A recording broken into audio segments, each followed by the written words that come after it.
السلام علیکم ورحمۃ اللہ وبرکاتہ۔ الحمد للہ الذی لم یزل عالما قدیرا سمیعا بصیرا، والصلاة والسلام علی من ارسل شاہدا ومبشرا ونذیرا، اما بعد فاعوذ باللہ السمیع العلیم من الشیطان الرجیم من ہمزہ ونفخہ ونفثہ۔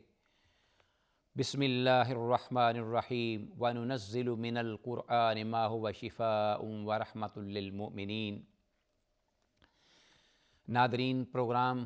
دوائے شافی لے کے حاضر خدمت ہوں اور اللہ کی بارگاہ میں دعا گو ہوں کہ اللہ تعالیٰ جو کچھ بھی اس پروگرام میں کہا جائے، سنا جائے، اس کو اللہ ہم سمجھ کر اس پہ عمل پیرا ہونے کی توفیق کامل مرحمت فرمائے۔ سبحانک لا علم لنا الا ما علمتنا انک انت العلیم الحکیم۔ آج کی ہماری اس نشست میں ہونے والی گفتگو کا موضوع علامہ محمد بن نبی بکر بن ایوب الدمشقی المعروف بابن القیم رحمہ اللہ کی تالیف کردہ کتاب الجواب الکافی لمن سأل عن الدواء الشافی میں سے ان کا ذکر کردہ وہ عنوان، جس عنوان کے تحت وہ کچھ احادیث لائے ہیں تاکہ ان امراض کا علاج ہو کہ جو انسان بسا اوقات ان امراض میں مبتلا ہوتے ہوئے بھی محسوس نہیں کر پاتا کہ میں بیمار ہوں یا اس بیماری میں مبتلا یا اس کا شکار ہوں،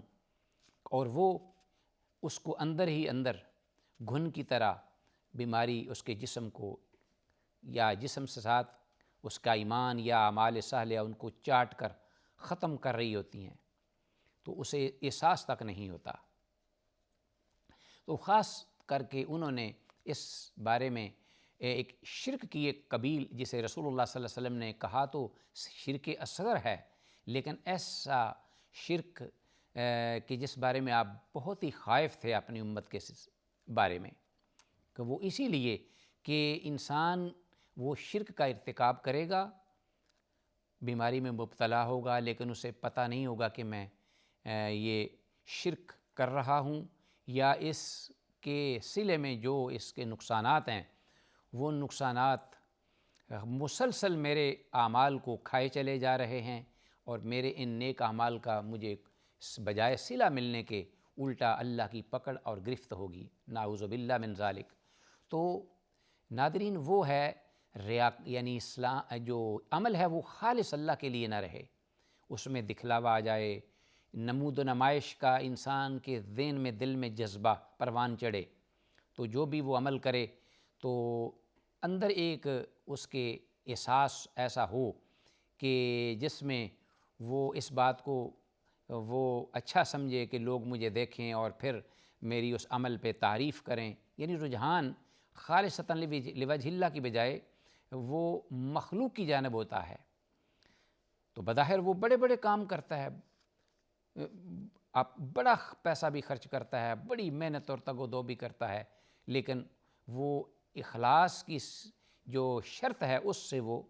عمل خالی ہوتا ہے، تو اس عمل کی نہ کوئی قیمت ہے، نہ قیامت کے دن اس کا وزن ہوگا۔ فَلَا نُقِيمُ لَهُمْ يَوْمَ الْقِيَامَةِ وَزْنًا، کوئی اس کا ہم وزن نہیں کریں گے قیامت کے دن، نہ وہ اجر کا اور ثواب کا باعث ہوگا۔ تو یہ سب سے بڑا خسارہ ہے کہ انسان کے لیے کہ محنت اور کوشش کے باوجود اسے کچھ نہ دنیا میں تو شاید صلہ مل جائے، آخرت میں اسے صلہ نہ ملے۔ تو اس سلسلے میں صحیح مسلم کی امام مسلم رحمہ اللہ کی وہ روایت کردہ حدیث جو حضرت ابو ہریرہ رضی اللہ تعالیٰ عنہ سے مروی ہے، رسول اللہ صلی اللہ علیہ وسلم سے بیان کرتے ہیں، امام ابن القیم رحمہ اللہ نے ذکر کی، اور ہم نے گزشتہ پروگرام میں اس کا کچھ حصہ ذکر کیا، اور آج بقیہ حصہ ہم اس کا ذکر کرتے ہوئے آگے دیگر احادیث کی طرف آتے ہیں، کہ جب وہ شخص 3 قسم کے شخصوں کو لایا جائے گا حساب و کتاب کے لیے، تو پہلا ہوگا شہید، جو اقرار کرے گا کہ میں نے تیری راہ میں محنت کی، یہاں تک کہ رائے حق میں میں نے جان بھی دے دی، تو اللہ فرمائیں گے کہ تو نے جھوٹ بولا ہے، اس لیے تو نے یہ عمل کیا تاکہ لوگ تجھے جھری بہادر دلیر کہیں، تو وہ ٹائٹل آپ کو مل گیا۔ دوسرا وہ شخص ہوگا جو کہ عالم ہوگا یا قاری ہوگا، تو اللہ اس سے بھی پوچھیں گے، وہ بھی اقرار کرے گا، تو بالآخر نتیجتاً اللہ فرمائیں گے کہ تو نے اس لیے یہ عمل کیا، قرآن پڑھا، پڑھایا، علم سیکھا، سکھلایا، تاکہ لوگوں کے مابین تجھے شہرت حاصل ہو، نمود و نمائش تجھے ملے، اور تیرے سامنے کچھ غرض نہیں تھی، کوئی مقصد نہیں تھا، تو وہ تجھ کو مل گیا۔ اب میرے لیے چونکہ تو نے عمل کیا نہیں تھا، تو میرے پاس تیرے لیے کیا ہے کہ امیرا بہی فصحب علی وجہہ ثم القی فی النار، کہ اس کو منہ کے بل الٹا گھسیٹ کر جہنم کی طرف لے جایا جائے گا اور اس میں پھینک دیا جائے گا، لا سمح اللہ۔ تو ناظرین، یہاں آگے وہ تیسری قسم کا شخص ورجل وسع اللہ علیہ، کہ اللہ نے اس کو وسعت دی اس کے رزق میں، وَأَعْطَاهُ مِنْ أَصْنَافِ الْمَالِ كُلِّهِ، اور دنیا میں جو بھی کوئی مالی صنف ہے یا پراپرٹی کی شکل میں کوئی بھی جائیداد کی صورت میں، مال کی صورت میں، وہ سب اللہ نے اس کو دنیا میں عطا کی ہوگی۔ کو صاحب ثروت مالدار شخص ہوگا تو اللہ رب العالمین کے سامنے جب وہ آئے گا حساب و کتاب کے لیے، وجہاً لوجہ، تو بالمشافہ یہ بات ہوگی، اللہ رب العالمین اس سے پوچھیں گے فوتیہ بھی فعرف نعمہ، اللہ ساری نعمتیں جو بھی دی ہوں گی اس کی پہچان کرا کے وہ اس کا اقرار کرے گا۔ فعرفها فقال ما عملت فیہا، تو اللہ فرمائیں گے کہ یہ نعمتیں تو میں نے دی تھیں، لیکن یہ بھی تھا کہ ان نعمتوں کے بارے میں آپ سے پوچھا جائے گا، کیونکہ یہ بھی میسج میں نے اپنے پیغمبر کے ذریعے اپنی مخلوق کو پہنچا دیا تھا، ثم لتسألن یومئذ عن النعیم، کہ اس دن ضرور تم ان نعمتوں کے بارے میں پوچھے جاؤ گے۔ تو جہاں تک مال کا معاملہ ہے تو وہ اس کے بارے میں دو سوالات دو قسم کے ہوں گے کہ کہاں سے کمایا، من این اکتسبہ وفیما انفقہ، کہ کہاں خرچ کیا، اس کی کمائی کا ذریعہ کیا تھا اور خرچ کہاں کیا۔ تو یہ دو سوال مال کے بارے میں ہوں گے، تو یہ مال جو ہے یہ اس سلسلے میں اللہ پہچان کرا کر اس سے سوال کریں گے۔ تو اب اس کا یہ جواب ہوگا بظاہر کہ ما ترکت من سبیل تحب ان ينفق فیہا الا انفقت فیہا لک، کہ کوئی بھی ایسا خرچ کرنے کا مصرف نہیں تھا اس دنیا میں کہ جہاں ضرورت تھی خرچ کرنے کی، کہ اللہ میں نے تیری رضا کے لیے تیرے عطا کردہ مال کو خرچ کیا۔ یہاں الفاظ ہیں جو کہ وہ ادا کرے گا حدیث میں، الا انفقت فیہا لک، کہ میں نے اس راہ میں، اس مد میں اس مال کو تیری رضا کے لیے، لاکا، تیرے لیے میں نے خرچ کیا۔ اب یہ جو لاکا ہے کہ تیرے لیے خرچ کیا، اسی بات پہ وہ پکڑا جائے گا۔ خرچ تو اس نے کیا، اس نے عمل بھی کیا، اس نے مال بھی لٹایا، لیکن کس کے لیے لٹایا، غرض اور مقصد کیا تھی؟ یہ صحیح، اس میں اس نے جھوٹ بولا، کیونکہ علیم بذات الصدور، اللہ رب العالمین نے آگے سے اس کو یہ جواب میں الفاظ فرمائے یا فرمائے گا، کذبت، تو نے جھوٹ بولا، ولکنک فعلت، تو نے یہ عمل اس لیے کیا، مال لٹانے کا، خرچ کرنے کا، پیسہ بہانے کا، اس لیے لیقال هو جواد، کہ تیرے گھر یا بنگلے یا پیلس کے باہر تیرے نام کی ایک تختی لگ جائے اور اس پہ لکھا ہو کہ فلان جواد، بہت ہی سخی انسان تھا، بہت ہی اللہ کی راہ میں خرچ کرنے والا، بڑا مددگار، مالی معاون، اس قسم کے الفاظ جو ہیں وہ لوگ پکاریں، کہیں اور تجھے اس لفظ سے بلائیں، فقد قیل، تو یہ کام ہو چکا۔ اللہ فرمائیں گے ثم امر بہ فصحب علی وجہہ، تو پھر اس کو بھی حکم دیا جائے گا کہ اسے گھسیٹ لو، الٹے منہ جہنم میں لے جاؤ، حتیٰ القی فی النار، یہاں تک کہ وہ جہنم میں ہی پھینک دیا جائے گا۔ وفی لفظ، اور ایک حدیث کی روایت میں یہ الفاظ ہیں حدیث کے آخر میں کہ فہؤلاء، یہی وہ تین قسم کے بدبخت لوگ ہوں گے، بد نصیب، اول خلق اللہ، اللہ کی مخلوق میں سے سب سے پہلے قیامت کے دن حساب و کتاب اور میدان معاشر میں یہ لوگ لائے جائیں گے، سب سے پہلے اللہ کی عدالت میں، اللہ کے کٹہرے میں حساب و کتاب کے لیے، اور پھر حساب و کتاب کے بعد سب سے پہلے یہی بد نصیب ہوں گے کہ تسعر بہم النار یوم القیامہ، قیامت کے دن ان کی وجہ سے جہنم کو بھڑکایا جائے گا، استغفر اللہ، العیاذ باللہ۔ ناظرین، یہ وہ مرد ہے، اور یہ اس مرد کے نتائج جب یہ پھیل جائے، بڑھ جائے، اور انسان کے نیک اعمال بلکہ ایمان اس کو یہ مرد ہے اس کو چاٹ کر ختم کر دیتا ہے، اور بالآخر اس شخص کا جس کے پاس جو اپنے آپ کو یہ فریب دیے ہوئے ہے کہ میرے پاس بہت سارے اعمال ہیں، میں نے بڑے عمل کیے اللہ کے لیے اور بڑی شہرت اور بڑی نام پیدا کیا، یہاں تک کہ دنیا سے چلا گیا ہے، پیچھے بھی خاندانوں کے خاندان نسل در نسل اس کا نام لے رہے ہیں کہ فلاں بڑا سخی تھا، فلاں بڑا بہادر تھا، فلاں لوگ جو ہیں فلاں بہادر کی اولاد میں سے ہیں، فلاں لوگ جو ہیں فلاں سخی کی اولاد میں سے ہیں، یعنی یہاں تک کہ اس کا نام بھی ساتھ ساتھ چل رہا ہے۔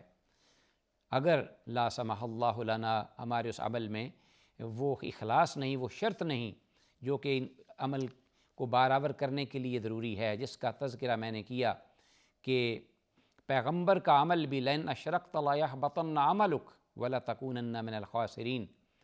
کہ اگر آپ کے عمل میں بھی اخلاص نہ رہا ہے پیغمبر صلی اللہ علیہ وسلم، کوئی شرک کا شائبہ آ گیا تو وہ بھی ضائع ہو جائیں گے اعمال، اور آپ ان لوگوں میں سے ہوں گے جو کہ عمل کما کر بھی کچھ نہ پا سکیں، محنت اور کوشش کر کے بھی انہیں کچھ صلہ نہ مل سکے۔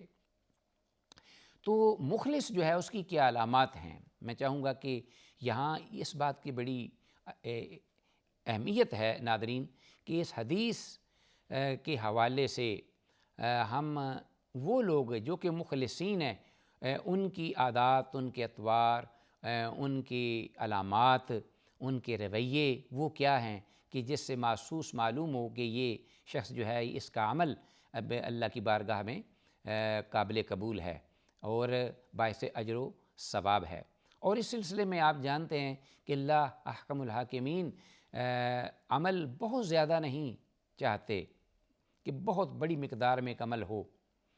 وہ یہ چاہتے ہیں کہ عمل ہو لیکن ہو میرے لیے، خواہ کم ہی کیوں نہ، تھوڑا ہی کیوں نہ ہو۔ تب اب دیکھیے کہ اہل علم و فضل انہوں نے یہ علامت بیان کی ہے کہ مخلص کیا ہے، اس کے اندر کیا صفات ہیں، کیا اس کا رویہ ہے، کس انداز کا اظہار کرتا ہے وہ مسلم معاشرے میں، کہ استواء المدح والذم من العامہ۔ ایک تو یہ کہ جو مخلص اخلاص رکھتے ہوئے عمل کرتا ہے اللہ کے لیے، وہ ان چیزوں سے لا تعلق ہوتا ہے کہ کوئی میرے اس عمل پر میری تعریف کرتا ہے یا میری مذمت بیان کرتا ہے، تو ان چیزوں کو وہ خاطر میں ہی نہیں لاتا، یا اگر کوئی اس عمل پر کوئی تعریف کر دیتا ہے تو اس سے وہ نہ پھولا سماتا ہے، نہ اس سے اس میں فخر آتا ہے، نہ اس سے اس کو کوئی خاص اس بارے میں مسرت اور خوشی دلی ذہنی ملتی ہے کہ جیسے وہ پھولا نہ سمائے اور اپنے تئیں یہ باور کرائے کہ میں بھی عمل کرنے والا ہوں، لوگ جو ہیں وہ میری تعریف کر رہے ہیں۔ اور اسی طرح اگر وہ عمل کو اچھا کرتا ہے تو لوگ مذمت کرتے ہیں اس کی، تو اس سے وہ کبیدہ خاطر بھی نہیں ہوتا کہ بھئی فلاں یہ کہے اس کو کہ تو نے یہ کیوں کیا کام، کیسا کر دیا، یہ کوئی حالات تھے کام کرنے کے، نہیں، اسے اس کی بات کی کوئی مطلق پرواہ نہیں، اس نے اللہ کے لیے کیا ہے، دنیا راضی ہو ناراض ہو، یا اس پر غضبناک ہو یا اس سے خوش ہو، یا ہائے وائے کرے یا اس کے لیے داد تحسین دے، معاملہ اس کے لیے برابر ہے۔ تو یحییٰ بن معاذ رحمۃ اللہ علیہ اس بات کو مزید واضح کرتے ہیں، وہ کہتے ہیں کہ ان یکون خلقہ کا خلق الردی، اس کا جو انداز ہو مخلص کا، عمل کرنے والا مخلص انسان، کہ وہ اس کا طرز عمل بچے کی طرح ہو، دودھ پیتے بچے کی طرح، اس لیے کہ لا یبالی ولا بالذم ولا بالمدح، بچہ جو ہے اس کو کوئی اچھی بات کہے تو وہ مسکرا دے گا، اگر اس کی کوئی مذمت بیان کر دے اس کو دیکھ کر تو وہ بھی مسکرا ہی دے گا آگے سے۔ تو بچے کو پتہ ہی نہیں کہ یہ میرے ساتھ جو بات کر رہا ہے کہ میری تعریف کر رہا ہے یا میری مذمت کر رہا ہے، اس نے تو بات کرنے والے کو دیکھ کے مسکرانا ہے۔ تو مخلص جو ہے اس کی ایک تو یہ علامت ہے کہ لوگوں کو خاطر میں نہیں لاتا، اس کی کوئی اس عمل پر تعریف کریں یا مذمت کریں۔ اور دوسری بات کیا ہے ایک مخلص کی کہ نسیان رؤیت الاعمال فی الاعمال، کہ وہ یہ نہیں چاہتا کہ کوئی شخص جو ہے وہ اس کے عمل کو دیکھے، جب عمل کر رہا ہو تو اس کا یہ جذبہ نہیں ہوتا کہ کوئی اس کا عمل کو دیکھ رہا ہے یا نہیں دیکھ رہا، بس اس نے وہ عمل کرنا ہے، عمل کر گزرنا ہے۔ اور پھر یہ ہے کہ جیسا کہ حضرت فضیل بن عیاض رحمۃ اللہ علیہ اس جملے کی وضاحت ان الفاظ میں بیان کرتے ہیں کہ المخلص یکتم حسناتہ کما یکتم سیئاتہ، مخلص کی بلکہ کوشش یہ ہوتی ہے کہ وہ جو کوئی اس نے کوئی نیکی کا عمل کیا ہے تو وہ اس کو چھپائے جہاں تک ممکن ہو، اس لیے کہ ظاہر ہوگا تو کوئی ادھر سے کوئی تعریف کر بیٹھے گا، اس کے دل میں ہو سکتا ہے فخر آ جائے اور اس کو وہ یہ چیز اچھی لگے، اور اچھی لگنے سے اس کے دل میں یہ خیال آئے اور کہیں اس کا اجر جو ہے وہ کہیں ضائع نہ ہو جائے، تو وہ کوشش کرتا ہے کہ جو عمل میں نے کیا ہے اس کو میں چھپاؤں، جس طرح کہ کما یکتم سیئاتہ، جس طرح وہ کوشش کرتا ہے کہ میں ایک انسان گناہوں کو چھپائے، تو جس طرح انسان کا یہ جذبہ ہوتا ہے کہ وہ غلطی ہو گئی ہے تو کوئی دیکھ نہ لے، اس کو چھپائے، اسی طرح مخلص اپنی نیکیوں کو بھی چھپانے کی کوشش کرتا ہے۔ باقی اگر اللہ جس کے لیے نیکی کی جائے، عمل کیا جائے، وہ اپنی رضا کے لیے اس شخص کا وہ عمل مخلوق خود اپنی مخلوق میں ظاہر کر دیتا ہے تو یہ اس کی مرضی ہے، لیکن اس کا عمل کرتے وقت یہ جذبہ نہیں ہوتا۔ تیسری بات جو کہ علامت وہ یہ ہے اقتضاء ثواب العمل فی الآخرہ، کہ وہ عمل کرنے والا جو ہے وہ اس کا صلہ آخرت میں ہی چاہتا ہے، اسے اس بات کی پرواہ قطعاً مطلق نہیں ہوتی کہ مجھے اس کا صلہ دنیا میں ملے، کیونکہ اس کا عمل کا جو اصل ہدف ہے اس کا کرنے کا یا اس کی وجہ یا ریزن، وہ جس کی وجہ سے وہ عمل کر رہا ہے وہ ہے اللہ کی رضا کا حصول، اللہ کی خوشنودی، اور اللہ کی رضا کا حصول اور خوشنودی جو ہے وہ ملتی ہے اس کو جنت کی صورت میں، تو وہ چاہتا ہے کہ مجھے دنیا میں کچھ ملے نہ ملے، مجھے تو آخرت میں اللہ احکم الحاکمین جو ہیں وہ اپنا جنت عطا کر دیں۔ تو میرے بھائیو ناظرین، جو منافق ہے اس کا یہ عمل ہوتا ہے کہ لوگوں کے سامنے تو وہ عمل کرتا ہے اور جب کوئی لوگ نہ ہوں تو اس وقت وہ سستی کرتا ہے۔ تو بہرحال مومن جو کہ مخلص ہے اور ایک وہ شخص جو کہ مخلص نہیں، ایک قسم کا وہ نفاق ہے اس کے اندر کہ لوگوں کے سامنے عمل کرنا تاکہ لوگ میری تعریف کریں اور جب کوئی نہ ہو تو سست ہو جانا اور اپنے آپ کو عمل سے پیچھے کر کے اپنے آپ کو روک لینا، تو یہ قسم کی ایک ڈبل مائنڈڈ ہونا اور ایک ڈبل پالیسی ہے جو کہ نفاق کی علامت ہے۔ اللہ احکم الحاکمین ہم سب کو اخلاص دے عمل میں اور شرک کے شوائب سے بھی محفوظ و معمور رکھے۔ ھذا ما عندی واللہ اعلی وعلم الصواب۔ السلام علیکم ورحمۃ اللہ وبرکاتہ۔